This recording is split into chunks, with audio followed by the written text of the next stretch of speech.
नमस्कार, India voice पर स्वागत है आपका। मैं हूं आपके साथ प्रियंका मिश्रा।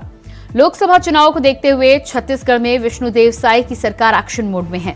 छत्तीसगढ़ सरकार ने 13 दिनों में मोदी की 3 गारंटियों को पूरा कर दिया है। राज्य में धान किसान के 2 साल के बकाया बोनस को ट्रांसफर कर दिया गया है। अब महतारी वंदन योजना पर फोकस करने की तैयारी है। विष्णुदेव साय की सरकार चुनावों के दौरान किए गए अपने वादे को तेजी से पूरा करने में जुटी हुई है, ताकि 24 से पहले ज्यादा से ज्यादा वादों को पूरा किया जाए और उसी के बेस पर चुनाव के लिए सरजमी तैयार की जाए। आज इसी पर हम करेंगे चर्चा, लेकिन उससे पहले देखिए हमारी रिपोर्ट। छत्तीसगढ़ के सिंहासन पर काबिज होते ही सीएम विष्णुदेव साय अपने वादों को पूरा करने में जुट गए हैं।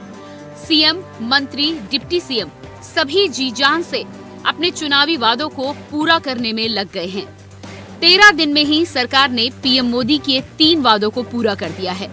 मुख्यमंत्री ने अभनपुर के ग्राम बेंद्री में आयोजित राज्य स्तरीय कार्यक्रम में प्रदेश के 12 लाख से अधिक किसानों को 2 साल के धान का बकाया बोनस के रूप में 3,716 करोड़ रुपए की राशि उनके बैंक खाते में ट्रांसफर की। इस दौरान सीएम ने कहा कि किसानों से प्रति एकड़ 21 क्विंटल के मान से धान खरीदेंगे और जरूरत पड़ने पर समर्थन मूल्य में धान खरीदी की अवधि भी बढ़ाई जाएगी। हमने 2 साल के बकाया बोनस के भुगतान का वादा किया था और इसे अटल बिहारी वाजपेयी जी की जयंती पर ही पूरा कर दिया है। हमारी कथनी और करनी समान है। प्रदेश ही नहीं, पूरे देश ने मोदी की गारंटी पर भरोसा किया है। किसानों के बैंक खाते में बोनस की राशि पहुंच गई है। कई किसानों को तो 2 लाख से अधिक की राशि मिली है। किसानों में बहुत खुशी है। हमने प्रदेश की जनता से जो भी वादा किया वो सभी वादे पूरे किए जाएंगे। वहीं दूसरी तरफ कांग्रेस बोनस को लेकर सरकार पर सवाल उठा रही है और किसानों से धोखाधड़ी करने का आरोप लगा रही है। भारतीय जनता पार्टी की सरकार ने किसानों से धोखा देने का काम फिर से शुरू कर दिया है। वादा किया था 2 साल का बोनस देंगे, लेकिन किसानों को जो कल बोनस दिया गया वो सिर्फ 1 साल का ही बोनस दिया गया। इसके अलावा जो किसान मृतक हो गए थे उनके परिजनों को भी बोनस का लाभ नहीं मिला है। जिन किसानों के यहाँ बंटवारा हो गया था उन भाइयों को भी बोनस का लाभ नहीं दिया गया है। कुल मिलाकर जो किसानों को बोनस देने की बात भारतीय जनता पार्टी की सरकार द्वारा की गई है वो पूरी तरीके से भ्रामक, किसानों, आधे अधूरे किसानों को ही लाभ मिला है। इसके अलावा कुछ फर्जी लोगों को ही बोनस का लाभ देने का काम किया गया है। चलिए अब हम आपको बताते हैं कि आखिर वो कौन से पीएम मोदी की 3 गारंटी है जिनको विष्णुदेव साय सरकार ने पूरा कर दिया है। 18 लाख आवास का वादा किया पूरा। प्रति एकड़ 21 क्विंटल खरीदा जा रहा है धान। 3100 रुपए प्रति क्विंटल हो रही है धान की खरीदी। तो इन 3 वादों को सरकार ने पूरा कर दिया है। बहरहाल 24 के चुनाव से पहले बीजेपी जी जान से अपने वादों को पूरा करने में जुटी है।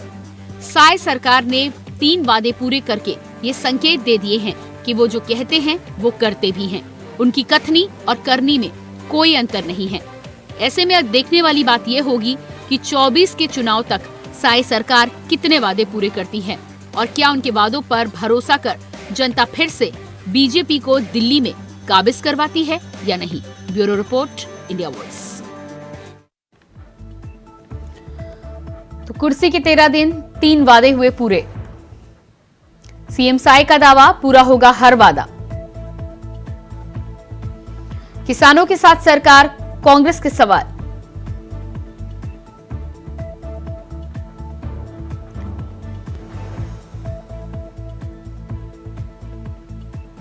तो आज साय सरकार के कामकाज पर हम करेंगे बातचीत। हमारे साथ बीजेपी के प्रवक्ता जसविंदर बग्गा जी जुड़ चुके हैं, बहुत स्वागत है आपका। रवि ग्वालानी, कांग्रेस प्रवक्ता हमारे साथ हैं, आपका भी बहुत बहुत स्वागत है। और प्रशांत दुबे जी, वरिष्ठ पत्रकार हमारे साथ जुड़ चुके हैं, आपका भी बहुत बहुत स्वागत है। सबसे पहला सवाल जसविंदर बग्गा जी आपसे ही, लगातार जिस तरह से किसानों का बोनस तो दे दिया गया है और ऐसे में अब महतारी वंदन को लेकर काम किया जा रहा है, महिलाओं की उम्मीदों की बात जो है वो कब तक पूरी होगी, और 24 से पहले जिस तरह से योजनाओं को लेकर काम किया जा रहा है तो लगातार तैयारी क्या 24 की है और इसी वजह से इतनी स्पीड में काम करने की कोशिश की जा रही है कि कोई कोर कसर लोकसभा चुनाव से पहले रह ना जाए? देखिए प्रियंका जी। भारतीय जनता पार्टी 24 घंटे काम करने वाली पार्टी है, सातों दिन काम करने वाली पार्टी है, 365 दिन काम करने वाली पार्टी है। हमारी निगाह चुनाव पे नहीं रहती है। हम चुनाव में जीत हासिल करके जनता की सेवा के लिए आते हैं और सेवा का काम पहले दिन से हमने प्रारंभ कर दिया है। भारतीय जनता पार्टी ने अपने संकल्प पत्र में जिसको मोदी की गारंटी के नाम से छत्तीसगढ़ की जनता के सामने प्रस्तुत किया था, जैसे ही हमारी कैबिनेट ने शपथ ली है, पहले दिन कैबिनेट की पहली बैठक में 18 लाख प्रधानमंत्री आवास की राशि स्वीकृत करने का काम हमारे माननीय मुख्यमंत्री जी ने किया है। और ये 18 लाख मकान कौन से थे जिसे कांग्रेस की सरकार 5 वर्षों के अपने शासनकाल में कुंडली मारकर रोक के बैठी हुई थी। दूसरा काम हमने क्या किया, हमने किसानों के साथ अपने किए वादे को पूरा किया और 21 क्विंटल प्रति एकड़ धान खरीदी का आदेश जारी किया है 3100 रुपए में। और माननीय मुख्यमंत्री जी ने कल इस बात का उल्लेख भी किया है कि अगर किसान तय समय सीमा में अपने धान को नहीं बेच पाएंगे तो धान खरीदी की समय सीमा हम बढ़ाएंगे। और तीसरा विषय जो जिसका उल्लेख आपने किया कि हमने 12 लाख ऐसे किसानों का बोनस दिया है, 3716 करोड़ रुपया, जिसको गंगा जल हाथ में लेके कांग्रेस ने वादा किया था कि भाजपा जिन 2 वर्षों का बोनस नहीं दे पाई है हम देंगे। 5 वर्ष किसानों को छलते रहे, ठगते रहे, उन्होंने बोनस नहीं दिया। भारतीय जनता पार्टी ने तारीख दी थी कि 25 दिसंबर सुशासन दिवस माननीय श्रद्धेय अटल जी के जन्मदिन पर हम किसानों को 2 वर्ष का बोनस देंगे, हमने दिया।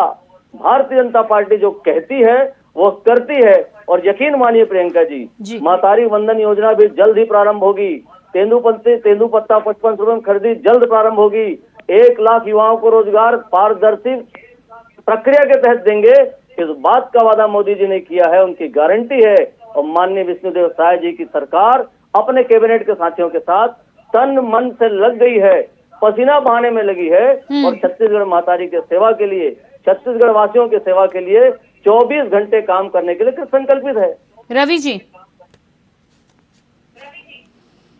बीजेपी की सरकार जिस तरह से काम कर रही है, उनका कहना है कि हम जो कहते हैं वो करके दिखाते हैं। और जिस तरह से विष्णुदेव साय की सरकार ने सत्ता में आने के बाद काम की शुरुआत की है, ऐसे में आगाज तो बेहतर है। देखिए प्रियंका जी, आपने अभी बात की शुरुआत करी कि बीजेपी कहती है कि हम जो कहते हैं वो करते हैं। पहली चीज तो जो बोनस देने की बात हो रही है, ये बोनस के वादे 2013 में हुए थे जो 2018 तक नहीं दिए गए। 5 वर्ष जब हमारी सरकार रही, हम इन्हें बार बार याद दिलाते रहे, तब इनको लगा कि यार ये तो बहुत बड़ी चीज हो रही है, तो इसलिए इन्होंने कहा कि नहीं ये हम देंगे।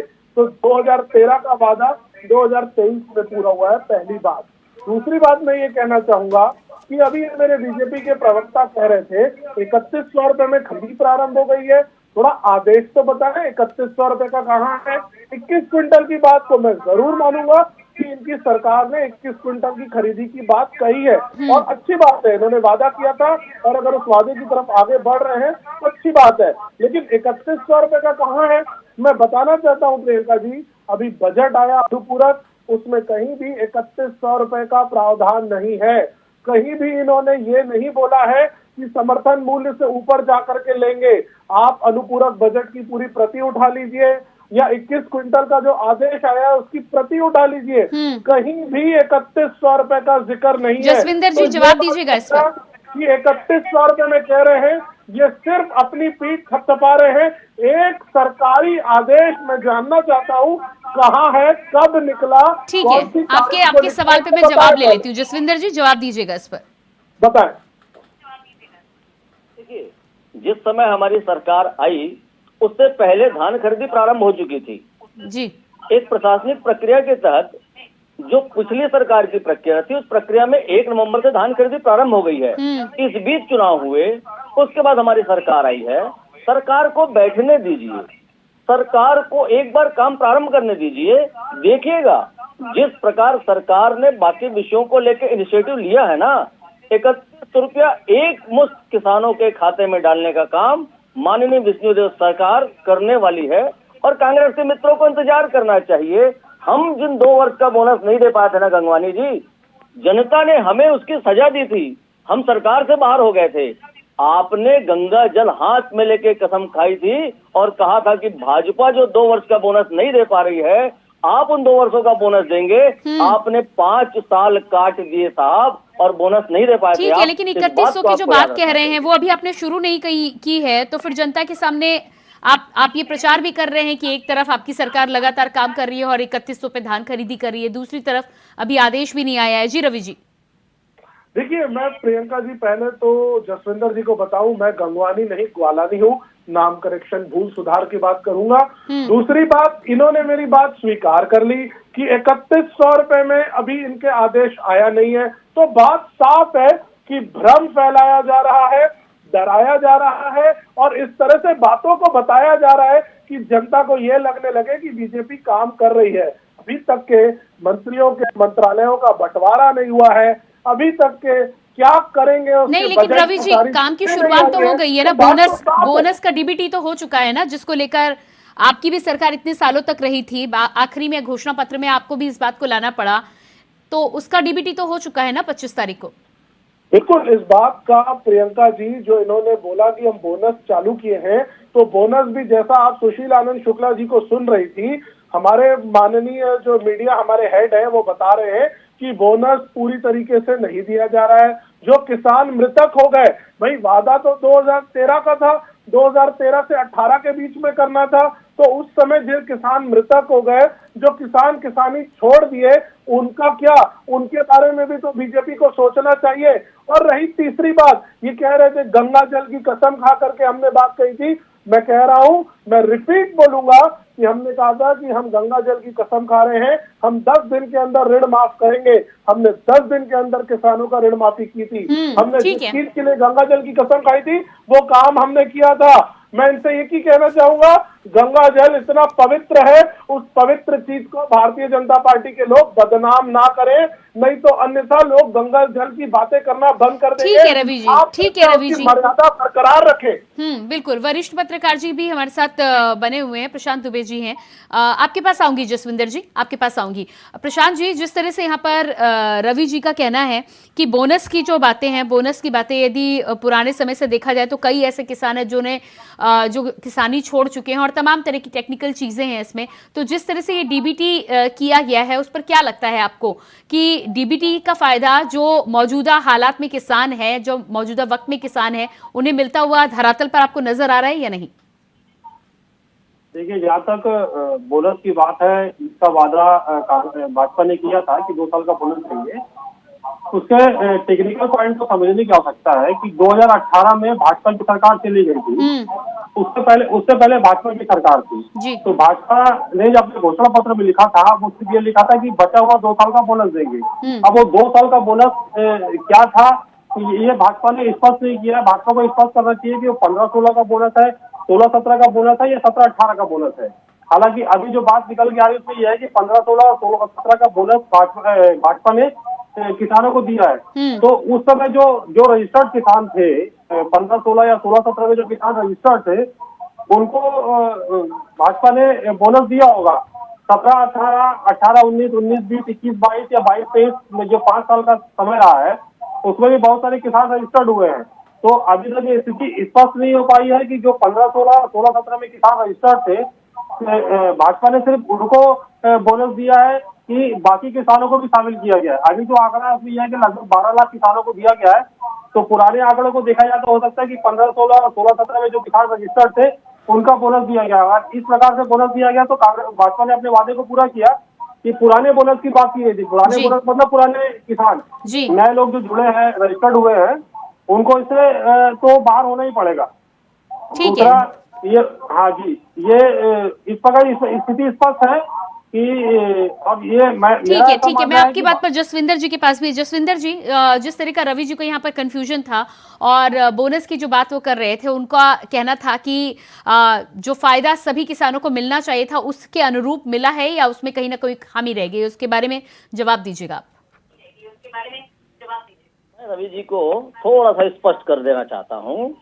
देखिए, हमारे जो सरकारी दस्तावेज निकले हैं, लेटर नंबर 4685, रवि जी आप दस्तावेज की बात कर रहे थे, जो सभी कलेक्टर्स को गए हैं, उसके पेज नंबर 3 में बिंदु क्रमांक 4.4 में साफ साफ उल्लेखित है कि किस प्रकार के किसानों, उसमें लिखा है कि ऐसे हितग्राही जिनके मृत्यु होने, बैंक द्वारा डिफाल्टर घोषित करने या उनके कानूनी उत्तराधिकारी घोषित करने की प्रक्रिया विचाराधीन होने के कारण उन्हें बोनस राशि का लाभ नहीं मिल पाया हो, उनके द्वारा राशि वितरण की निर्धारित तिथि के उपरांत तत्काल संबंधित सहकारी समिति में जाके अपने दस्तावेज प्रस्तुत करने हैं। वह समिति तहसीलदार को ऑनलाइन दस्तावेज भेजेगी। ठीक है। तहसीलदार अपने अधीनस्थ कर्मचारियों के साथ 15 दिन में उसका परीक्षण करा के, 15 दिनों में परीक्षण करा के ऑनलाइन दस्तावेजों जी को रवि जी, देखेगा। मुझे लगता है आपका कंफ्यूजन दूर हो गया होगा। बोनस, सरकार यदि उनको कोई बोनस काम मिल जाएगा। करती है और यदि काम कर रही है तो उस बात को आपको मानना चाहिए। देखिए प्रियंका जी, सरकार अगर कोई काम कर रही है तो उसको डिनाय करने वाला प्रश्न कहाँ आ रहा है। हम तो ये कह ही नहीं रहे हैं कि ये काम नहीं कर रहे हैं, हम ये कह रहे हैं कि भैया 1 महीना होने को आ रहा है, अभी तक क्यों नहीं कर रहे, इतना स्लो क्यों हो। अभी वो दस्तावेज देंगे, अभी वो लोग निरीक्षण करेंगे। मुझे एक बात बताइए, क्या इनके पास पुराने डाटा नहीं है? रवि जी, 3 दिसंबर को रिजल्ट आया है, मुख्यमंत्री पद की शपथ हुई है, अभी कितने दिन हुए? अभी तो महीना भर भी नहीं बीता है रवि जी। जी, बोनस देने की तारीख थी, हम तो कह रहे हैं 25 को बोनस मिला, जिनको नहीं मिला उनको 26 तारीख से अपने दस्तावेज प्रस्तुत करने हैं। और हमने समय सीमा निर्धारित की हुई है तहसीलदार के लिए, मेरी बात सुनिए, 15 दिन में परीक्षण हो जाए। नहीं, मेरी बात सुनिए। आप जो कह रहे हैं कि उनका निरीक्षण करना है, उनका परीक्षण करना है, मैं पूछ रहा हूँ सरकार, मशीनरी, सब चीज आपके पास है, उसके लिए आपको समय क्यों लगना चाहिए? अगर आपकी नीयत साफ है, अगर आप करना चाहते हैं तो उसको जल्द से जल्द एग्जीक्यूट करिए। क्योंकि जब आपने घोषणा पत्र में कहा था तो उसमें तो आपने कही सरकार के पास ये विषय तो पहुंचे, 3100 रुपए एक मुश्त की बात भी आपने कही थी। हम तो कहते थे 4 किस्तों में देंगे। सरकार के पास ये विषय तो पहुंचे कि कौन अमृत हो गया है, कौन डिफाल्टर घोषित कर रहे हैं। अभी आप लोग 12 लाख किसानों में क्लियर नहीं है, पहले तो क्लियर हो जाओ। अरे हम कह रहे 5 साल आपने सरकार चलाई है, सरकार चलाने का एक सिस्टम होता है। हमने 25 तारीख घोषित की बोनस देने की, हमने बोनस दिया। 25 तारीख के बाद ही तो मालूम चलेगा कि किसके खाते में बोनस नहीं गया है, कौन मृत हो गया है, कौन डिफाल्टर हो गया है। यार रवि जी, आपने कितनों को दिया, आंकड़े तो बताइए। मैं समझता हूँ आपको विरोध करना है, लेकिन विरोध करने के लिए तार्किक मुद्दा जरूर ढूंढे। रवि जी, 12 लाख किसानों की बात सामने आ तो रही है कि 12 लाख किसानों को दिया गया है। 12 लाख से अधिक, 12 लाख प्रियंका जी वो फिगर है जो पुराने किसान रजिस्टर्ड थे। आज की तारीख में कितनों को पैसा गया हुआ है तो रवि जी कहीं भी पब्लिश नहीं किया। रवि जी, प्रशांत जी ने अभी तो यही बात बताई है ना कि पुराने बोनस की बात हो रही है तो पुराने किसानों को पहले मिलेगा। तो मैं मना कहाँ कर रहा हूँ, एग्जैक्ट फिगर तो बताएं कितने लोगों को दिए। ये सिर्फ जसविंदर जी जवाब दीजिएगा, जसविंदर जी आप जवाब दीजिएगा रवि जी को। कोई भी एग्जैक्ट आंकड़ा नहीं है, मैं फिर कह रहा हूँ ये जनरल आंकड़े पर बात हो रही है। एग्जैक्ट फिगर अवेटेड है, अभी तक नहीं आया है कि कितनों के खाते में गया है। जसविंदर जी, रवि जी आपको थोड़ा सा धीरज रखना चाहिए। ये पक्का है कि आपकी भूमिका बदल गई है, आपने 5 साल सरकार चलाई, आप विपक्ष में आ गए हैं, आपको प्रश्न पूछना है और इसकी ट्रेनिंग भी आपको दी गई होगी प्रवक्ता के रूप में, लेकिन प्रश्न को तार्किक पूछिए।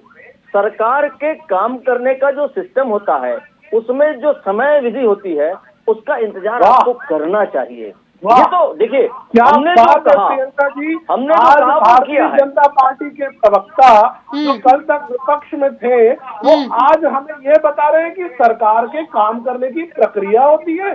जब हम प्रक्रियाओं की बात करते थे तो ये हमको बताते थे 5 साल सीख नहीं पाए ना रवि जी, आपको बताना पड़ रहा है। जब हम कहते थे कि 5 वर्ष का घोषणा पत्र है तो ये कहते थे कि आपने 4 साल 3 महीने ये चीज नहीं की तो आज ये चीज नहीं। अरे तो रवि जी वो तो 4 साल बात करते थे, आप तो महीना भर भी नहीं दे रहे हैं रवि जी। बोनस भी नहीं दिया है रवि जी, आप तो महीना भर भी नहीं दे रहे हैं, अभी तो 3 जनवरी भी नहीं आए। कहाँ दे रहे हैं, हम तो पूछ रहे हैं कि कब दोगे, तारीखें बता दो।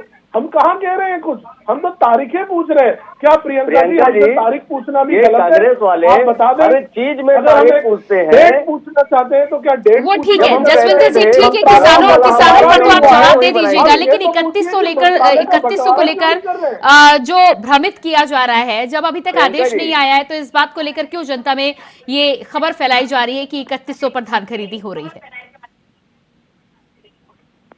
प्रियंका जी, मैं जी। कांग्रेस के प्रवक्ता मित्र की इस बात को कहना चाहता हूं कि हर बात में तारीख क्यों पूछते हैं।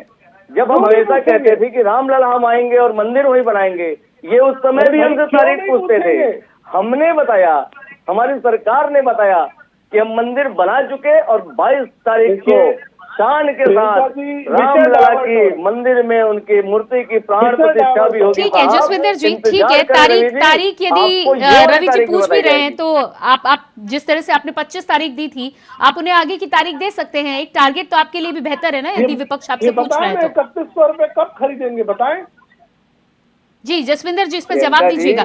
3100 का आदेश किसानों के लिए कब आएगा? आपको याद होगा कि रिजल्ट से पहले तिहार की शुरुआत हो जाने के बाद भी किसान इंतजार कर रहे थे कि सरकार किसकी बनेगी। ऐसे में इंतजार कर रहे थे तो इसी बात का इंतजार कर रहे थे कि नई सरकार आएगी तो उन्हें रेट बढ़ा हुआ मिलेगा। तो आप कब तक लाएंगे आदेश? रवि जी से भी बोलता हूँ और प्रियंका जी आपसे भी बोलता हूँ कि एक बार स्टूडियो के बाहर निकल के सहकारी समितियों में जहाँ धान की खरीदी हो रही है जाके देखिए, किसान कितने उत्साह के साथ अपने धान को बेच रहा है। किसान प्रश्न नहीं कर रहा है कि उसको 3100 कब मिलेगा, उसको इस सरकार के ऊपर विश्वास है, उसको भारतीय जनता के ऊपर विश्वास है, उसको माननीय नरेंद्र मोदी की गारंटी के ऊपर विश्वास है। कि रवि जी को कहने दीजिए प्रियंका जी, एक बार चल के देखिए किसानों का उत्साह। ठीक है, मैं प्रशांत जी के पास आ जाती हूँ, प्रशांत जी से भी जानकारी ले लेती हूँ। प्रशांत जी, जसविंदर जी का कहना है कि किसान बहुत खुश है, 3100 का आदेश अभी आया नहीं है लेकिन किसान खुश है, क्या आपको भी लगता है? देखिए, अगर भाजपा के संकल्प पत्र की बात की जाए तो भाजपा ने 2-3 जो मुख्य वादे किए थे उसमें सबसे मुख्य वादा ये था कि 3100 रुपए में धान खरीदी की जाएगी। उसके बाद कांग्रेस ने अपने घोषणा पत्र में अलग वादे किए। ये तो बात सच है कि 21 क्विंटल का आदेश आ गया और 31 रुपए में धान खरीदी हो गया, ऐसा कोई ऑफिशियल लेटर अभी तक आया नहीं है। लेकिन किसानों को और लोगों को ये पता है कि सरकार आज नहीं तो कल, क्योंकि धान खरीदी अभी चल रही है, वो समय है, आज नहीं कल उनके धान का जो मूल्य 3100 रुपए के हिसाब से उनको मिलेगा। इसलिए अभी भी किसी भी प्रकार से कोई विरोध की स्थिति किसानों के बीच नहीं बन रही है। अगर मान लीजिए भाजपा सरकार 3100 रुपए में धान खरीदी में किसी प्रकार को कोई हेरवाला करती है तो निश्चित रूप से फिर विरोध की स्थिति बनेगी। अभी जो भी किसान है वो अपने जितने भी एकड़ है जो उसमें खातेदार है वो अपने हिसाब से बेच रहे हैं और हिसाब उन्होंने लगा दिया है कि इतने क्विंटल बेचा हो तो इतने हिसाब से 3100 रुपए के हिसाब से इतना पैसा मेरे पास आएगा। तो जहां तक विरोध की बात है तो अभी सोसाइटियों में किसी प्रकार का विरोध नजर नहीं आ रहा है, क्योंकि उनको पता है कि अगर घोषणा की गई है तो 3100 रुपए में धान खरीदी की जाएगी। मान लीजिए अगर 3100 रुपए में धान खरीदी नहीं होती है तो निश्चित रूप से आप भाजपा को विरोध का सामना तो करना पड़ेगा। जी रवि जी, किसानों में विरोध नहीं है, विरोधी खेमे में विरोध है। नहीं है प्रियंका जी, बात इस बात की हो रही है कि भारतीय जनता पार्टी ने कहा क्या था और हो क्या रहा है। इन्होंने कहा था कि हम एक मुश्त देंगे। अभी बीजेपी के मेरे प्रवक्ता जसविंदर जी कह रहे थे कि 1 नवंबर से धान खरीदी चालू हो चुकी है। सही बात है, दिसंबर खत्म होने को आ चुका है, 2 महीने हो चुके हैं, किसान इंतजार कर रहे हैं। एक मुश्त में पैसा देने की बात इन्होंने कही थी। हम एक ही चीज कहेंगे, प्रमुख विपक्षी पार्टी होने के नाते हम समय समय पर इन्हें याद दिलाते रहेंगे कि 3100 रुपए का वादा आपने किया था और वो वादा अभी तक के आपने पूरा नहीं किया है। हमारे प्रदेश में आज के समय में 25 लाख से ज्यादा किसान हो चुके हैं, जो इनके समय में 12 लाख थे। तो एक परिवार में अगर 4 व्यक्ति की बात करेंगे प्रियंका जी, तो 1 करोड़ से ज्यादा की जनसंख्या इंतजार कर रही है कि उनके खाते में कब पैसे आएंगे, एक मुश्त आएगा और वो अपनी चीजें खरीद सकेंगे, वो आगे की चीजें व्यवस्थाएं कर सकेंगे। अगर हमारा ये प्रश्न पूछना भी जायज नहीं है तो मैं बीजेपी के प्रवक्ता से पूछना चाहूंगा, आप ही बता दीजिए कि जायज क्या है। जसविंदर जी जवाब दीजिएगा इस पर। प्रश्न पूछना जायज नहीं है ऐसा मैंने कभी नहीं कहा। मैंने ये कहा था कि सरकार के बैठने से, सरकार के चलने में एक प्रक्रिया होती है, उस प्रक्रिया का इंतजार करना चाहिए। अभी धान खरीदी चल रही है, किसानों के खाते में केंद्र समर्थित धान का जो समर्थन मूल्य वो डल रहा है। किसानों को विश्वास है कि भारतीय जनता पार्टी 31 रुपए देगी, इसीलिए उन्होंने कांग्रेस के 3200 रुपए के प्रलोभन वाले मूल्य राशि को स्वीकार नहीं किया था। इस बात को रवि जी आपको स्वीकारना चाहिए। आप 5 वर्ष हमारी बात सुनते रहे लेकिन आपने कुछ भी नहीं स्वीकारा। इसका परिणाम है कि आपको सरकार से हटना पड़ा। मेरा आग्रह है कि आप बातों को स्वीकारने की क्षमता बढ़ाएं, आदत भी डालें। ठीक है जसविंदर जी, वो आप ठीक कह रहे हैं, बोनस तो आपने दे दिया है, 25 तारीख की आपने डेट बोली थी, बोनस आपने दे दिया है, लेकिन आपको भी याद है कि पिछली बार जब बोनस नहीं दिया गया था तो छत्तीसगढ़ की जनता ने बीजेपी को भी कहीं ना कहीं सबक सिखाया था। ऐसे में जिस तरह से 2 माह का समय बीत गया है, रवि जी भी कह रहे हैं, और कुछ ही समय अब बचा हुआ है, ऐसे में यदि नया रेट नहीं मिलता है तो किसानों का नुकसान तो पक्का है ना। 21 कुंटल आप खरीद रहे हैं वो ठीक है, किसान तो बेचेगा ही बेचेगा क्योंकि सीजन का समय है, लेकिन यदि रेट समय पर नहीं मिलता है तो उससे नुकसान किसका है? किसानों का ही नुकसान है ना। प्रियंका जी, मैं लगातार इस बात को दोहरा रहा हूं कि किसानों के मन में कोई भ्रम नहीं है, उन्हें पूरा विश्वास है कि 3100 रुपए के हिसाब से खरीदी होगी। हमारे माननीय मुख्यमंत्री जी ने इस बात को कल भी कहा, और देखिए उनकी सदस्यता देखिए, उन्होंने कल समय सीमा बढ़ाने की बात इसलिए की थी कि किसान पहले 20 क्विंटल के हिसाब से बेच रहा था, वो जो अतिरिक्त 1 क्विंटल है प्रति एकड़ का, उसको बेचने के लिए भी हम समय सीमा बढ़ा रहे हैं, इसलिए भी की थी कि 3100 का रेट आने में अभी देरी है, इसलिए आप समय सीमा बढ़ा रहे हैं, प्रकार का नुकसान ना हो। जसविंदर जी, 3100 का रेट आने में अभी देरी है, इसलिए समय सीमा तो नहीं बढ़ाई जा रही। नहीं, हम किसानों के साथ उदारता के साथ बर्ताव करते हैं, किसानों को कोई दिक्कत ना हो इसलिए समय सीमा बढ़ा रहे हैं। ठीक है। और अब मान के चलिए प्रियंका जी, आगे लोकसभा चुनाव है, ऐसा नहीं है, हमने जो वादा किया है 3100 रुपए का, ठीक है रवि जी, समय मेरे पास नहीं है, में जाएगा, एक लाइन में अपना मुफ्त जाएगा। फाइनल कमेंट आप दे दीजिएगा बस। मैं फाइनल कमेंट कहूंगा प्रियंका जी, इन्होंने अनुपूरक बजट पेश की, उसमें 3100 रुपए का कोई प्रोविजन नहीं है। इसका मतलब साफ हो जाता है कि 31 मार्च तक के ये पैसा ठीक है, नहीं इंतजार करना होगा छत्तीसगढ़ के किसानों को। करके क्या करेगी वो सब भविष्य। ठीक है, बहुत बहुत धन्यवाद आप सभी का देना चाहूंगी, जसविंदर जी, रवि जी और प्रशांत जी, आप सभी का बहुत बहुत धन्यवाद। तो जिस तरह से छत्तीसगढ़ में एक तरफ तो विष्णुदेव साय की सरकार लगातार मोदी की गारंटी को साकार करने में लगी हुई है, 25 दिसंबर को जिस तरह से किसानों को 2 साल का बोनस दिया गया है, ऐसे में महतारी वंदन को लेकर भी तैयारी शुरू कर दी गई है। देखना ही होगा कि किस तरह से कितनी जल्दी अपने घोषणा पत्र के तमाम वायदों पर साय सरकार खरी उतरती है। फिलहाल हमारे खास कार्यक्रम में इतना ही। खबरों के लिए बने रहिए इंडिया वॉइस के साथ। नमस्कार।